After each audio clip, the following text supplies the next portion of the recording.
Can you say friends, talking, nerdy? Close enough.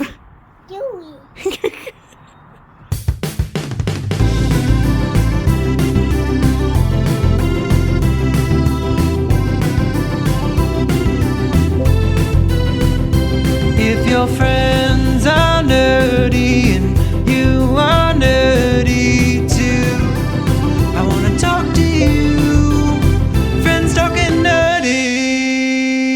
With coasters at hand, welcome to Friends Talking Nerdy. This is Tim the Nerd, and seated next to me we have Professor Aubrey. And this week we're diving into something that's always been at the heart of social change and protected by the First Amendment: protest music. Whether whispered in churches, chanted on picket lines, or blasted through headphones, protest songs don't just entertain, they unite, challenge, and demand attention. Especially when done well. Now, sometimes you can have some protest songs that will come, or somebody else's rendition of a protest song performed that just doesn't sit well with the public at that particular time, to where most people can find it cheesy. But looking back through history, kind of seeing the protest songs that were popular at particular points in history is like an audio way, I guess, of being able to relate to that period in history. I think listening to protest songs from different eras is a great way to understand where the social conflicts were. Exactly, because it is too easy for anybody to get into the mindset of not thinking outside of yourself, not having a little bit of empathy, I guess. You know, like me as a white male, it could be very easy for me to only think about things that really just affect me.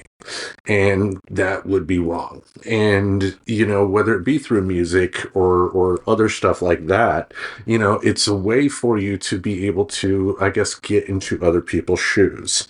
And what we wanted to do this week is talk about our 5 favorite protest songs. Now, these may not necessarily be songs that would be, you know, sung at a protest or something like that. They're done as a protest in and of themselves, I guess you can say, depending on the topic that they were written for was at hand. But any general thoughts on protest songs before we dive into our choices? You know, when I went through my favorite choices, it was difficult, very difficult for me to choose because there are so many that I relate to. And most of them are from the 60s in the civil rights era. There are a few earlier ones that were labor related. But what the thread that is through all of them is that it's emotional. It's not just telling a story. It's not just explaining a problem. It's telling you how someone's feeling. And again, putting you in the shoes of whoever that is. Yeah, so I think it's a way that people can relate to each other.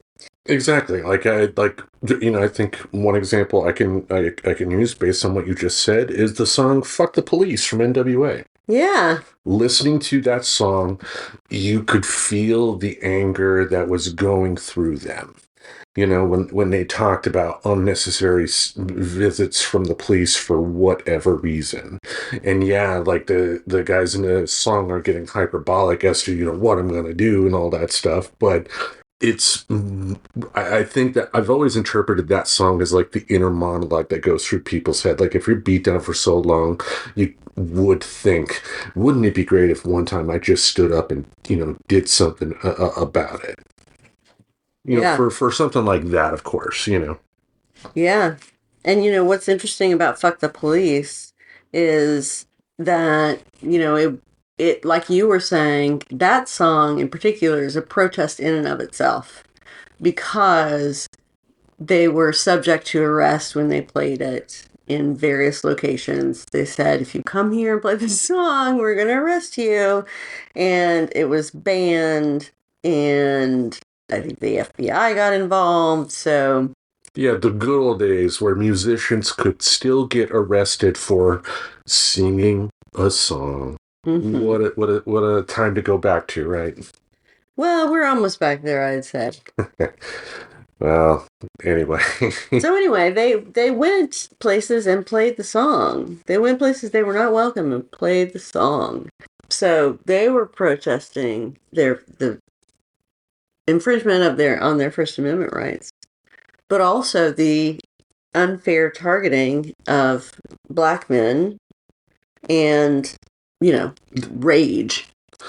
Yeah, and that's what I've always found bizarre too. Like, it's only been really recently to where hip hop acts have been, regularly touring arenas. Hmm. And stuff like that. It's because in the past they would not be necessarily allowed to go in there because of the threat of violence. Even though if you've been to a heavy metal concert, there is a ton of violence happening. I mean, the time I saw Black Sabbath with Pantera opening up, I actually shoved a guy to the ground on that day, and that's me. But he deserved it. But that's a different story. Whoa. Yeah. He was like this little punk kid, and like everybody was leaving the show, and I like accidentally bumped into him. Like, oh, hey man, sorry. And he was like, hey man, and then he pushed me. He's like, fuck you, and pushed me. Yeah, you reminded me of that little red-haired kid that was John Connor's friend in Terminator 2: Judgment Day. I've never seen that. Yeah, a goofy-looking kid, but anyway, how about you dive into your first official protest song choice, which will be on the playlist that you can find in the show description. Go ahead. All right, number one, the times they are a changing. You chose a Bob Dylan song? I know, it was hard. I chose several Bob Dylan songs. The Lonesome Death of Hattie Carroll, Hurricane, Tangled Up in Blue, Blowing in the Wind. I mean, there are so many. All of them. Yay. I mean, and I love all of them. But this one, I think, what I like about it is that it's a fun song. Like, it's not a sad or, a ballad or even angry. It's just a declaration and set to a pretty snappy tune. The song, when Dylan wrote it, was intended to convey the times they were living in. I wasn't there, so I can't say. But it sounds great. Like I feel like it does capture the moment. I know. I mean, let's go back to that time we saw Complete Unknown, where it talked about the creation of that song and how he sung it at the March on Washington, where at the very same podium where Dr. King gave the "I Have a Dream" speech. Mm-hmm. Yeah, to your point, I never got the impression the song was like angry, like fuck them, or like a fuck the police type of attitude. But to your point, it was they are going to change. You don't want them to change, but you're the one that's wrong, so you have to go away. Or you're the one that has to change. Yeah, or go away. I mean, you know what I mean. But Yeah, absolutely. yeah. So it's not angry, but it does demand that things change. Exactly, and I think too, if you think about it, if you take a look at music in that era, like the month that song came out, and look at some of the other songs that were released at that time, compared to this, I mean, we're talking a lot of like bubblegum stuff. It was '64, so I'm sure the Beatles had some songs on the chart, but we're talking this is their, She Loves You era. Mm-hmm. Nothing wrong with that, but that's not the times that are a changing. Right. That was a song that made you sit back and think, and there aren't too many songs that can do that and still be accepted in terms of, rising up the pop charts and whatnot. I think one thing this song can be labeled as guilty of, but it's no fault of Dylan's, is being overplayed. Like, just you've heard it enough? Yeah, kind of like a Hotel California or a Stairway to Heaven type of deal. So I think because of it being overplayed, and because like anytime you have a documentary on the '60s, they're going to show a clip of that song. It's just going to be there. Mm-hmm. And that's how important it was. That's how important it was. But, the further time goes on, the more that could keep somebody new from just discovering that song or discovering why it's a powerful song and an important song. Maybe.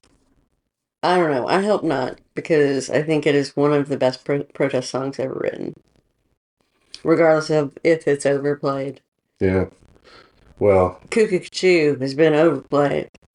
who? I Am the Walrus. No. I Am the Walrus has not been overplayed. I mean, Ironic from Alanis Morissette, that's overplayed. But what I'm saying is the Beatles cannot be overplayed. Something that is good cannot be overplayed.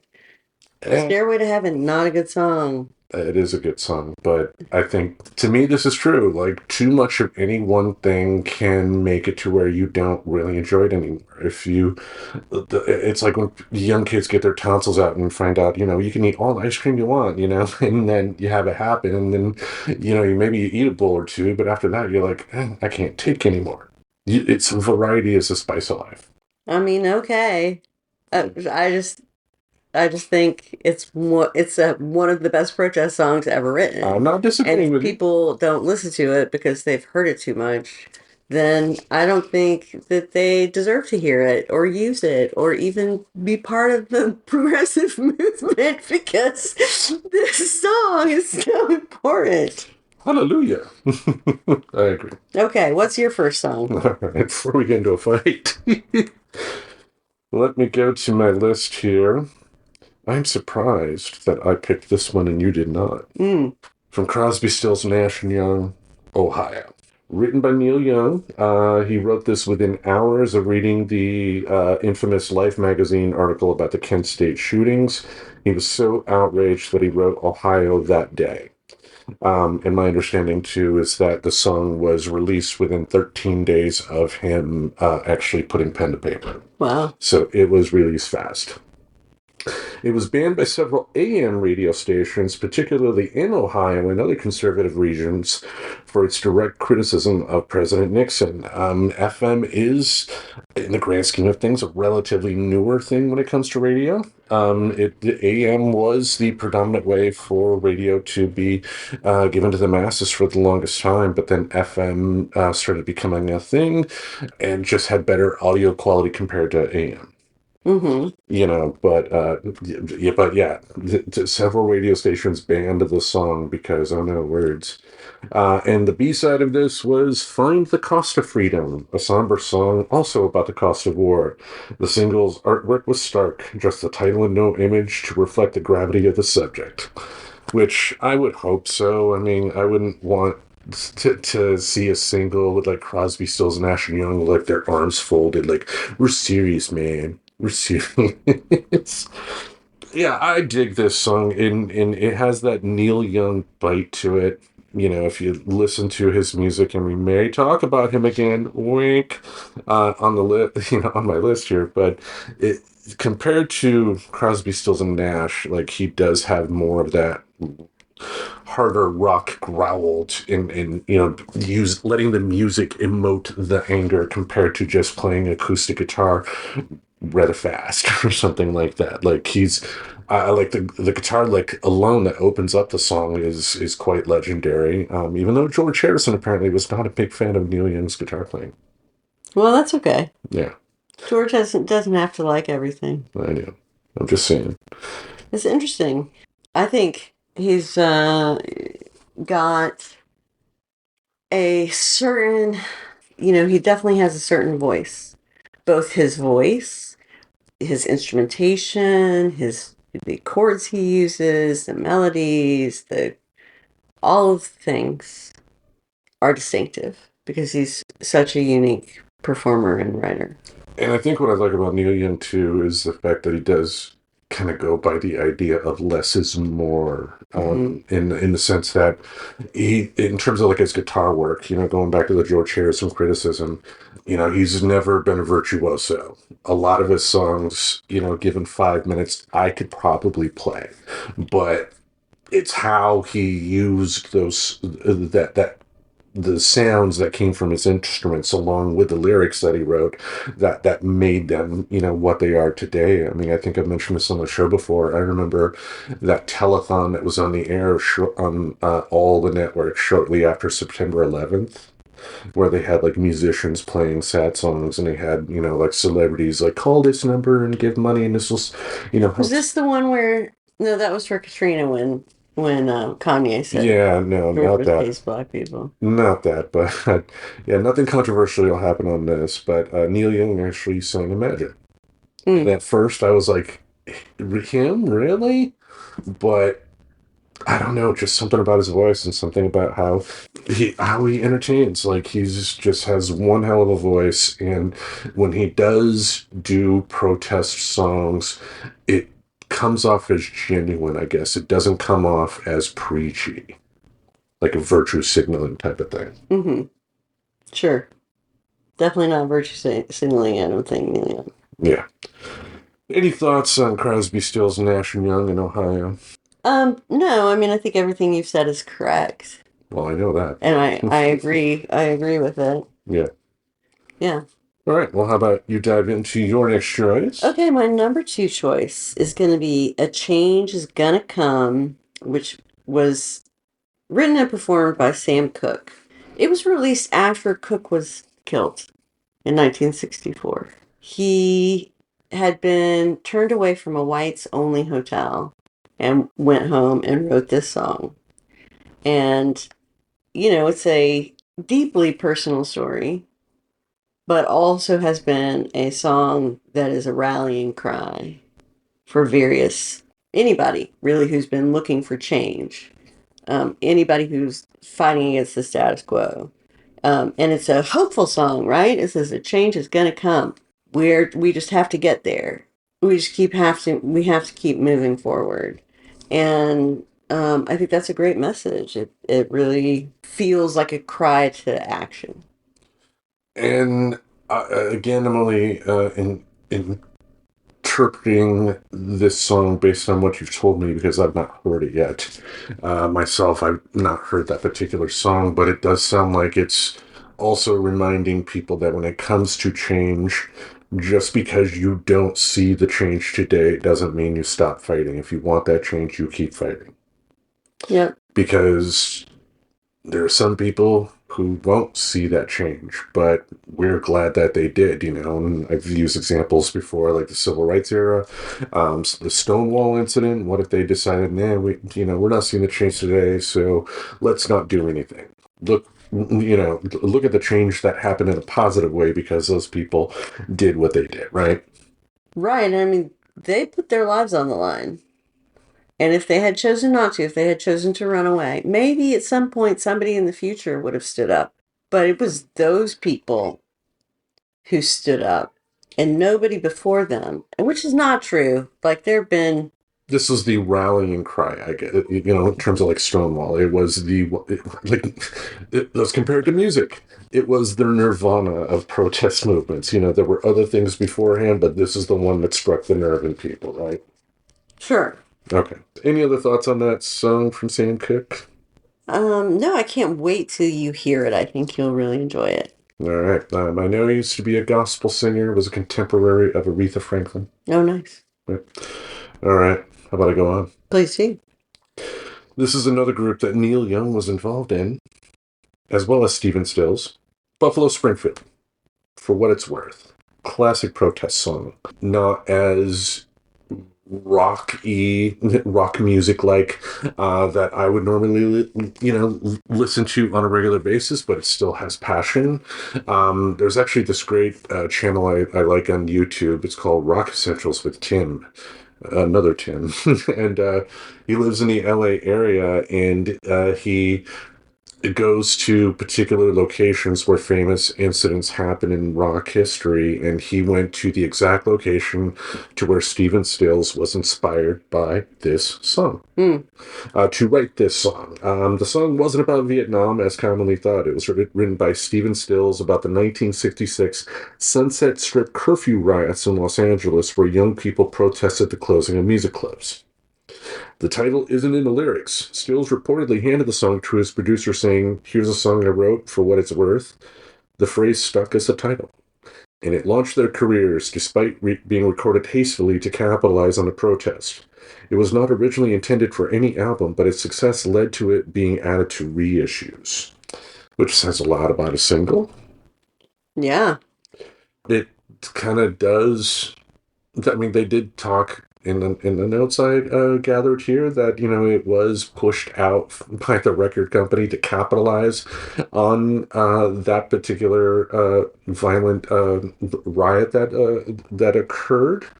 But music is still different than somebody making T-shirts and then wanting to sell them the day of the riot, I guess, because I oh, I wish I could articulate better than I currently am, I guess. But because it's like, on the one hand, the music industry will continue to be the music industry, and let's try to get every cent they can in any possible way they can. But music can be a way to affect change in people, and also to positively get people's passions working in the right way. Mm-hmm. And so, when I did find out that the music industry, the music company in this particular case, did what they could to rush it out, it's like, on the one hand, it is a little gross, but I think the song speaks for itself at the end of the day. If it was truly one of those types of songs that was just meant as a cash grab, we may be talking about it, but in terms of it being how it was inappropriate to put it out or something like that. Yeah, I talked it out. Any thoughts on Buffalo Springfield, or For What It's Worth? I don't think I've heard this song. Oh, yes, you have. Have I? Yeah, there's something happening in here. Oh. What it is ain't exactly clear. Well, sure, I know that song. What's that called again? For What It's Worth. For What It's Worth, just because he said that. What were we talking about? Listen, man, It's been a long day. Okay, I can accept that. All right. I accept it. That you accept that you listened to it before. No, that it's a protest song. Yeah, and again, about a regional thing that happened in Los Angeles at that particular time. It was not about the Vietnam War or anything like that, but I think because it was so open-ended, it's not like, they directly referenced the, Sunset Strip curfew in the song itself. So it's one of those things that people being passionate about a particular cause may have thought, hey, this works for us, It's a good song. Yeah. Yeah. Anyway, how about you dive into your next one? Okay. It's going to be Which Side Are You On? A haunting coal mine labor protest song. The coal mine wars, really, that were going on after or during and after the Depression were violent and brutal. A lot of people got killed, murdered on both sides. There was just a lot of gun violence in those places. And Which Side Are You On was written by a woman named Florence Reese in 1931. And it was during the coal miner strike in Harlan County, Kentucky. Have you ever heard of this strike, the Harlan County, Kentucky? It's one of the most important in establishing the labor rights of coal miners. And they won, they won the war. And so it really emboldened coal miners to demand changes in their working conditions and pay. So while the song was being written, her house was being raided. She had knowledge that her house was being raided by the authorities. And she wrote this song in response to that.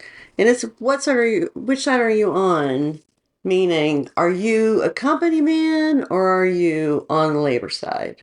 And the sentiment towards those who are on the side of management is, rageful. The song has been really adopted by every major social movement since that strike.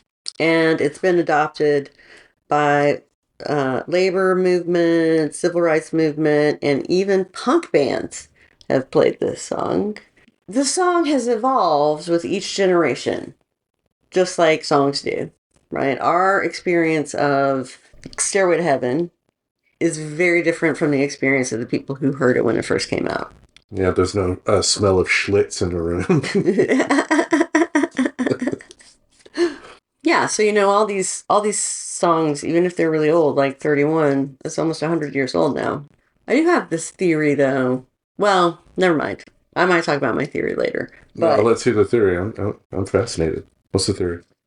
my theory is that social movements are effective eventually through nonviolent action, public action. It takes a long time, though, and a lot of work. But once it's accomplished, a lot of good flows from it. If you have been alive when one of those transformations has taken place, you recognize the power of the people and that the power of the people needs to be applied against the government or other oppressors, corporations, for example, coal mine owners, for example. You have a knowledge and you have a memory. And as soon as there's none of those people left who have firsthand knowledge of a social movement and what happened with that social movement, they just repeat the same shit over and over and over again because it's like they don't know. They haven't experienced it. And human beings are terrible for having to not learn from other people. Because take a look at how many white people proclaim their love for Martin Luther King, but are bad-mouthing the Black Lives Matter movement because how dare they protest and interrupt my drive time to work. Mm-hmm. When the Black Lives Matter movement was not utilizing violence, someone may say, well, there was violence in some of the protests. When you got 1,000 people there and you got 10 people that do want to throw some rocks or cause some graffiti or do something stupid, it is not the fault of the rest of those people. Having said that, I understand that if only one person in that protest or any protest out there does something violent, the other side is immediately going to look at that one person and say they represent everyone there. So you're damned if you do, and you're damned if you don't, I guess. But yeah, I mean, the win is changing somebody else's behavior. It's not winning the day. You know what I mean? Like, I remember going to this protest at TVA, which is the Tennessee Valley Authority, which owns and operates a number of nuclear and coal-fired power plants throughout the Tennessee Valley. Their board of directors, a 3-person board of directors, employed the same officers who were involved in the Leonard Peltier story from Rosebud Indian Reservation. The same people who had done COINTELPRO against social movements. So we were challenging decisions that they were making. And so we went into their offices and we occupied it. We sat down on the floor, we linked arms, and we weren't going to leave. We had elected a spokesperson. That spokesperson talked to the people at TVA. And it was basically a negotiation to get us out of the building. We left the building peacefully. We lost the day. We didn't cause any change to happen that day. But combined with everybody else's efforts over and over and over again I don't think TVA has not been hated by somebody for a really long time. Maybe since it was created. Anyway, so you take part in the social movement, but the change is long term. agreed.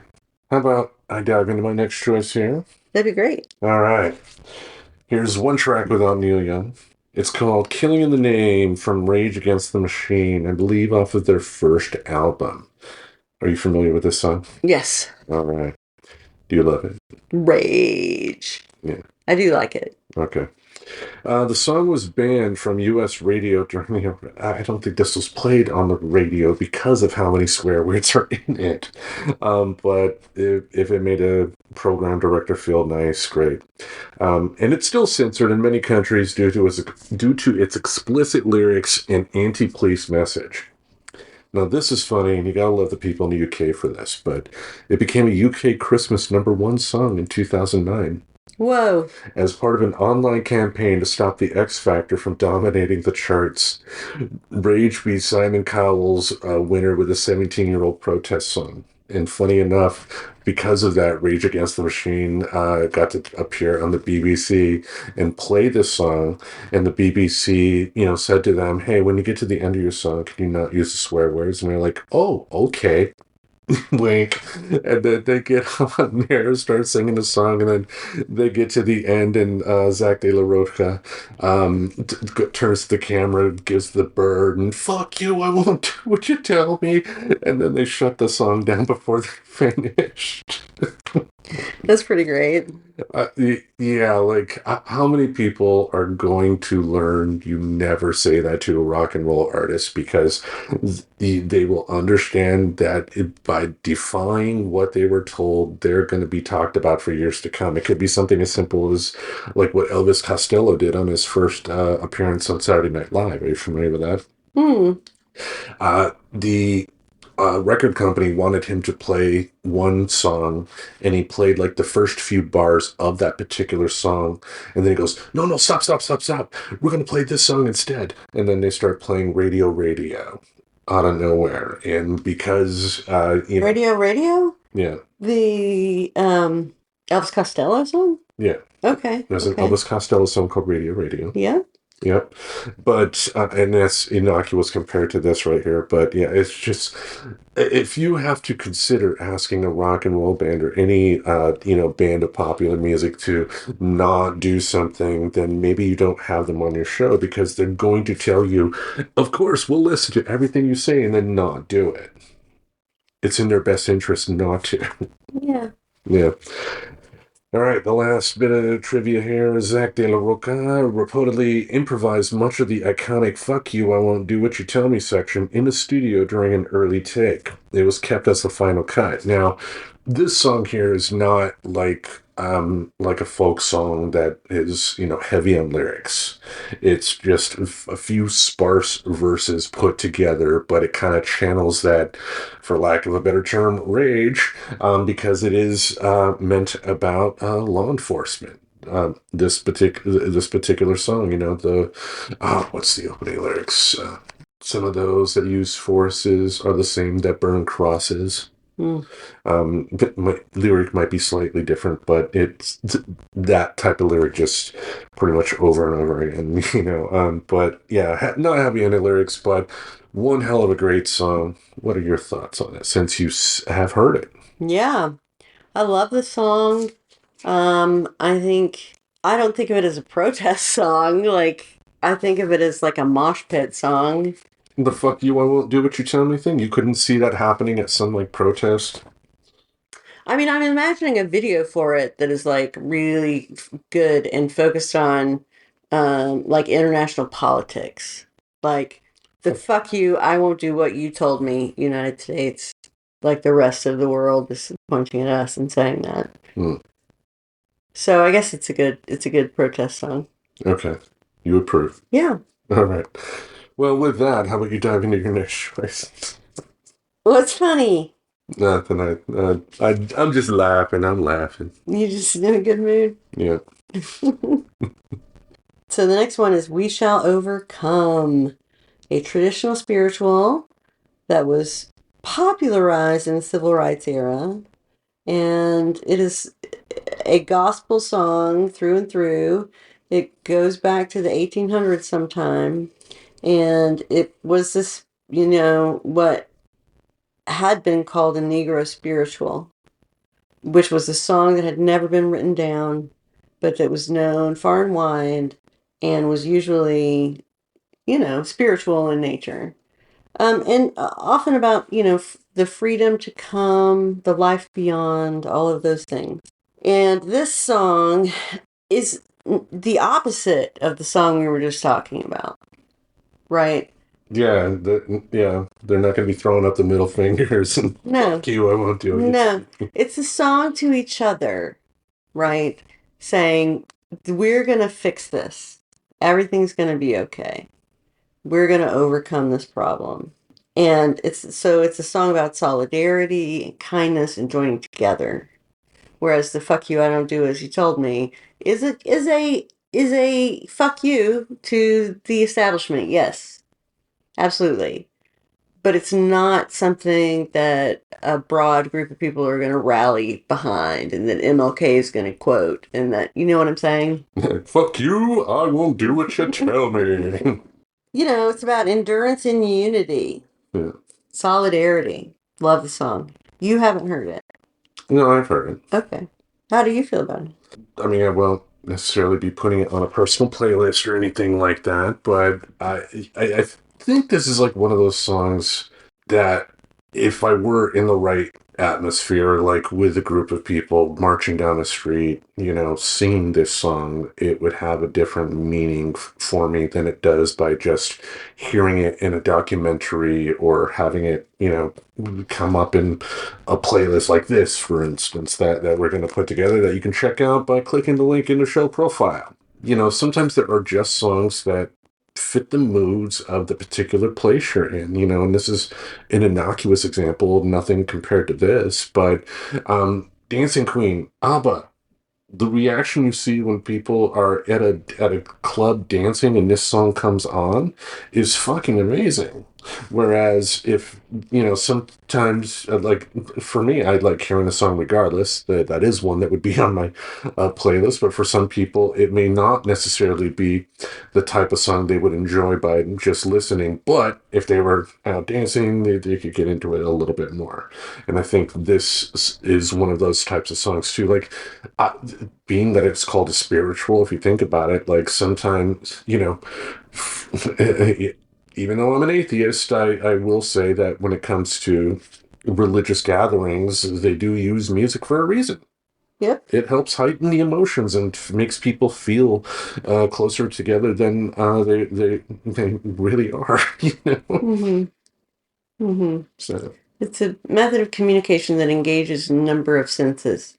Agreed. I mean, that's why you can go to a concert, and even if the band is not giving the greatest performance in the world, if the vibe is right in the room, it's still the greatest night of your life. Yeah. Okay. Well, I look forward to you hearing some of these songs that maybe you haven't heard that much. Yeah. And I'm excited that our playlist is so diverse. I know, me with lots of fucks and all that stuff and lots of Neil Young. Speaking of that, you want to know my next track? I do. It's from Neil Young. Oh my God. Yes. A song from the 80s, 1989. I believe this was written after the album where he did This Note's for You. Because I think I brought it up before. He released a video for that particular song, and it was banned by MTV because it made fun of some of the people that were sponsors on MTV. Mm. But then it ended up winning the MTV Video Music Award the year it came out for Best Video. Oh, wow. But when it came out, I thought that Neil Young was just like a Weird Al Yankovic type of guy, making parody songs. Really? Yeah, that's what I thought he was at first. But then this song came out, Rockin' in the Free World. Yeah, that's a good one. Good one. And it was written after a canceled Soviet tour. Neil Young had planned a tour of the USSR, but it fell through. And the phrase, keep on rockin' in the free world, was initially a sarcastic jab. George H.W. Bush indirectly inspired the title. A speech praising America's freedom led Young to use free world as a darkly ironic refrain. And he also referenced 1,000 Points Light in that particular song, so there's that. And on the album that this song was on, Freedom, there are actually two versions of it. An acoustic version opens the album, and an electric version closes it, bookending the album with the same message in different tones. Interesting. Neil Young has never been one to hide his political beliefs. I do think, to his credit, he does make sure that when he does put his political flag out there. It's done at the right time for the right reasons and all that stuff. And he's not using his platform to always talk about politics, if that makes sense. It's like when Neil Young is talking about something political, you sit up and listen because when he does, he's got something important to say. Yeah, he's got his pulse on things. Yeah. He pays attention. He's not like a Rob Reiner type of celebrity, someone who feels like disingenuous, even though, Rob Reiner and I probably agree on more stuff than disagree. I just have always seen him as like this disingenuous guy who looks down on the average person and thinks that the unwashed masses should just listen to him. Sure. But Rockin' in the Free World is, I think, one of those songs, too, that even if you don't think of it in the protest type of light or think about its political implications, it's still one hell of a great rockin' song. You could just turn this up and I can imagine, driving along the highway, keep on rocking in the free Didn't world. Trump want to use that song? Or didn't he actually use the song? No, he may have, but I know Neil Young gave a cease and desist, but he did not give a cease and desist in 2024 when VP candidate Tim Walz used it. Well, sure. Yeah. Because he's, on their side. Exactly. Yeah. Yeah. But it has been used in political situations before. I'm just saying that it's not so much of a protest song that people can't adopt it for basically any kind of patriotic or, whatever. But, and I get what you're saying, but think back to what Reagan did in the 80s when Born in the USA came out, and he tried to co-opt Born in the USA as some sort of patriotic masterpiece when Bruce Springsteen was like, did you even listen to the damn lyrics? Because the whole chorus, born in the USA or rocking in the free world, type of deal, has that great rousing thing. But if you pay attention to what, Springsteen, or in this case, Neil Young said, it's not exactly supporting, the right way, the right side of thinking on a political level in this country, at least. Mm-hmm. Agree. All right. Yeah. That's right. Well, how about you dive into your last protest choice? Okay, here it is. Get ready. It is What's Going On by Marvin Gaye. All right. This song was up in the 70s, released in 1971, and was about police brutality against Vietnam War protesters. Motown executives, so Marvin was a Motown artist, and the Motown executives did not want him to release this song. Berry Gordy, yeah. Yeah, Berry Gordy did not want him to release this song. He successfully lobbied them to get it released. And as a Motown product, they made sure that it was super tight, super well done. It's described as a lush production that contrasts with the rawness of its message. War, poverty, racism, police violence. So it's a beautiful song. Beautiful song. And protest music can absolutely be beautiful and still be radical. Marvin Gaye, he could seduce anyone. And with this song, he's seducing his listener to be politically active, to notice what's going on around them and participate fully in their society. And I think one thing you can also say, too, is that he's also someone that, while he did do songs like this, it wasn't in every album type of deal, if that makes sense, too. He made sure that when he had a political statement to say, that you stood up and listened. Mm-hmm. And yes, which is not like what some other celebrities can and will do with their bully pulpit, And I think also, too, if anything, it does talk about the importance, and, it's something that when it comes to the podcast, I've kind of struggled with, but it does talk about the importance of standing up for what is right and talking about it. I think the important thing is to do it responsibly. But I think even in times like we're facing today, I think people can still make that responsible stand, but it is important to make that stand because if, if you don't do it, then the boot may be on your neck next. All right. What's your... What, is it my turn? Nope. You finished your last choice. What's Going On from Marvin Gaye. That's right. So Yeah. now it is your turn. Yeah. But classic song, by the way, from Marvin Gaye. I've definitely heard that many times, and that is on my playlist. Yeah, it's a good song. It definitely is. Definitely is. But my last choice is a song that was inspired by someone I've talked to in person before. Wow. Yeah. A song from Creedence Clearwater Revival, Fortunate Son. Oh. It was inspired by the person I have talked to once before, David Eisenhower. Huh. Yeah. Who the heck is that?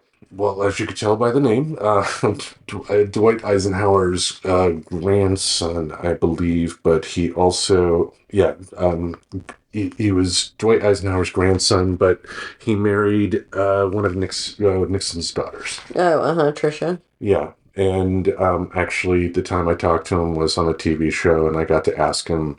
This was shortly after Pat Nixon passed away, but before Richard Nixon passed away. And I asked him how Richard Nixon was doing since his wife passed. So, What did he say? well, it was the usual. He said, blah, blah, blah type of deal. I mean, it's not like he was going to be like, he threw a party that day. Right. Just a standard answer, but. Inspired by David Eisenhower, John Fogerty wrote the song after seeing Eisenhower marry Nixon's daughter, highlighting how political elites avoided the Vietnam draft. Fogerty never served in Vietnam, but he was drafted. He enlisted in the Army Reserve to avoid active combat. And used in countless war movies like Forrest Gump and Born on the 4th of July, yet the band originally didn't allow political use of the song until years later due to licensing disputes. It's kind of like Rockin' in the Free World, or Killing in the Name. It's another one of those just great songs that is a great song in and of itself, but does have an important message, because when it came to the draft, we have someone in the White House right now who took advantage, because he had money, of ways to get out of the draft. There were too many people who had means that did not do their duty and serve this country. Now, I fully believe that I do like the fact that we don't have the draft anymore so far, because if a country doesn't have enough people that want to voluntarily fight for it, then maybe they shouldn't exist. Yeah. But when it came to the draft, it was important to point out the fact of the disparity, because if there was true equity into how people were drafted, and they didn't have a chance to have bogus deferments and whatnot just because they knew the right people to pay to say the right things, then people like John Fogerty wouldn't have a leg to stand on, because, there would be true equity. But the world being what it is, there is not true equity. The people that are poor, the people that are minorities, are going to be the ones that are screwed over. Like, even today, the fact that we have a completely volunteer army, there are a lot of controversies still when it comes to unethical recruiting done by the military, where people that are recruiting other people to join up are promising the world, and then once people are realizing what they're getting into, they're like, I've been fucked. Yeah.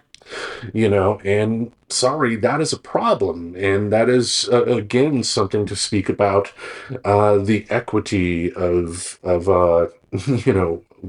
signing up for the armed forces.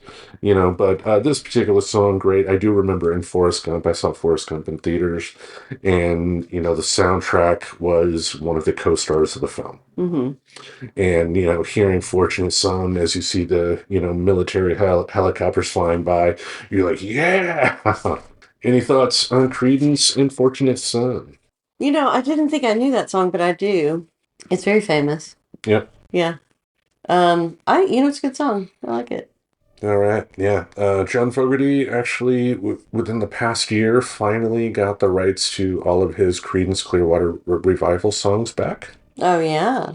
Yeah. I guess because I guess there's a rule that after a certain amount of time, because like when you're a young artist and you sign with, in this case, a music company, you're essentially giving your rights to your music to that company for an extended period.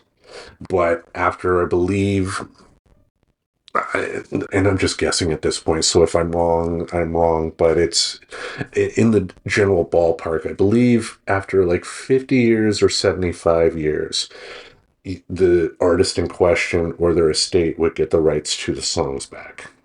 Mm-hmm. And Fogerty, I guess, when I won in Sacramento, when I won the Creedence Clearwater Revival CDs that I entered the radio contest for, that was because John Fogerty had signed back with Fantasy Records. Fantasy Records was the record company that put out the original Creedence Clearwater Revival albums. And because he was getting close to the point where he would reacquire them again, I guess Fogerty ended up doing what Taylor Swift did recently and just paid a little bit of money. And then, Fantasy Records essentially gave him back his music at that particular point. So the long struggle he had that if history is correct, he put upon himself, he is now the owner of his music once more. So good for him on that particular point. Yeah, absolutely. If he wanted it.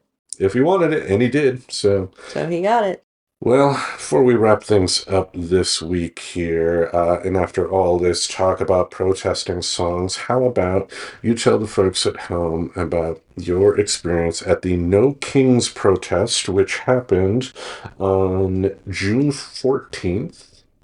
It happened all across the United States. The estimates I've heard from the American opposition, Threads and Blue Sky accounts said it was about 13 million people across the country attended, which would put them, I believe, above that 3.5% margin of I think you may have told me about this, that if like 3.5% of people in a country are out there protesting, then that government's not going to stand. Well, that's the hope. That's the hope. Yeah. And I mean, it's 13 million people. You know how many people voted for Trump? 35 million, maybe? Yeah. Number one, that's how few people vote in our country of 300 million people. But also, it shows us how we could really win the midterms. It shows us how we have to win the midterms. Right? Like, the political violence that's going on right now in our country is unacceptable. Okay, I went to the protest. I enjoy protests. I don't enjoy big crowds, so it's like a thing for me. Like, do I want to go to the protest or not? But I went because I felt like it was historic. And I saw lots of great signs, funny signs, poignant signs. But I also saw signs and heard chants that brought things other than democracy into the equation. And I'm always mad when that happens because I think it's really ineffective, and I think it's what the left does all the time, which is trying to be everything to everyone such that you distract the people you're trying to communicate with stuff that irks them. Right? So at one point we started chanting, or they started chanting, Free Palestine. And I was like, what does this have to do with that? I mean, I get how all geopolitics are combined. I get how everything is about everything. I do get that on a meta level. But I think it's more effective if we can focus on getting out the vote for the midterms. Like, let's do the things that we need to do to stop Trump from winning again. Yeah. Or to stop the Republicans from winning again. The progressives in this country love shooting themselves in the foot whenever they can. I mean, I remember that protest we attended, or I don't know if it was necessarily a protest, but it was the one that was done at a school near here. I think it was because they wanted to extend the highway, and we were not wanting the highway to be extended by the school. Oh, uh-huh. Yeah, and how there was a white guy with deer antlers and his face painted that went up to the podium first and talked about, we must accept that these are stolen lands, man. And the guy's name was Seth or something. Who the fuck is going to listen to this guy about that? I think when it comes to big issues, I think people do need to be a lot more pragmatic, because this whole purity test that the progressives want to put themselves in have helped lead us to this situation. I mean, we had 4 more years of Ted Wheeler because too many progressives in this town wanted to write in a candidate that had no chance of winning in 2020. Yep. And, I'm sure it made them feel good writing it in, but we got another 4 years of a guy who was a protege of someone that was an ambassador during Trump's first term. Overall, it is heartening. It is so heartening, as someone who did not go to the protest because, there were going to be too many people. I was not going to like it. It would be like, I'm protesting and I'm out. Yeah. But then, with as many people that were down there, I wouldn't have been able to find an exit, and it would be like, oh my God, oh my God. But anyway, having said that, viewing it, seeing all those people from all over the nation get together and protest, even in conservative places like Idaho, had a few cities that had quite a huge turnout for Idaho. Mm-hmm. And, I know when I lived in Michigan, Idaho was just known as a big ass potato home. But, moving to the West Coast, you find out how hardcore conservative that place is. Yeah. And the fact that you had people come out and protest in the numbers that they did in Idaho should say a lot. In terms of being heartened too about things that I'm seeing, like I think there is reason to hope about the future. Like, we don't know what the future is going to hold. I still stand by what we said right after the election, that I want somebody to say at the end of the election in November 2028, hey, Tim, do you think you overreacted some? And I would love to say, you know what? I did. Thank goodness. Right. But if anything, what we are seeing in the news every single day about the incompetence that is happening in Washington, even with progressives, mind you, because, you hear the stories about how Joe Biden was arrogant and thought he could win another election when physically he was just not up to the job. Mm-hmm. He wasn't, like Captain Pike in that original episode of Star Trek, in that wheelchair that only had, beep once for yes and twice for no. He wasn't that bad, but, you do need somebody that can be up at 2:00 every morning for emergency phone calls. And Biden wasn't it. And yet his people continue to think that if they just hid him away from the public, he would just win again somehow. Saying that, I think it is important for progressives to be able to openly discuss the times that people that they believe in, the politicians that they support, are fucking up. Because if we don't address that, we're not going to be able to win people over to our side. Yeah. It's stuff that we've, openly have said that Trump, because look what Trump has done. Trump was never 215 pounds. He's also someone who has used, abused the medical services that are afforded a president to hide any sort of problems. Because apparently, like when COVID first hit, he got COVID. Trump did. Yeah. It had a pretty severe case, but thanks to the medical options he had available to him as president of the United States, was able to get a cure. Mm-hmm. So, I have hope for the future, but progressives have a lot to change in the Democratic Party. Conservatives have a lot to change in the Republican Party. I hope the Republican Party is destroyed and broken into 1,000 pieces and scattered to the winds. But if that happens, there's still going to be conservatives out there. In theory, because history goes in peaks and waves, there hopefully will come a time again to where it was like it was in the 80s when Republicans and Democrats, did stuff on TV or together or worked in Washington or whatever, because this polarization needs to stop. Yeah. Nothing is getting done, at least on a national level. Yeah. And that is, hurting us.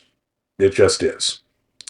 But again, the protests have shown that I think a large portion of the American public is waking up. And hopefully they've woken up in time to stop this, Yeah, let's hope so. Yeah. Any other memories from the No Kings March? What was the best sign you saw?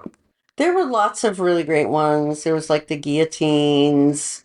I liked the guillotines best, probably. You were in that kind of mood. Yeah, I was in that kind of mood. All right. Well, I'm glad you liked it, and I'm glad you attended. Yep, me too. Was there any music played? Any songs from our playlist? So they got the permit for all of Waterfront Park, all of Tom McCall Park. There were too many people there, so they had to close NATO Parkway so that the people wouldn't get hit by cars going by. There were so many people there.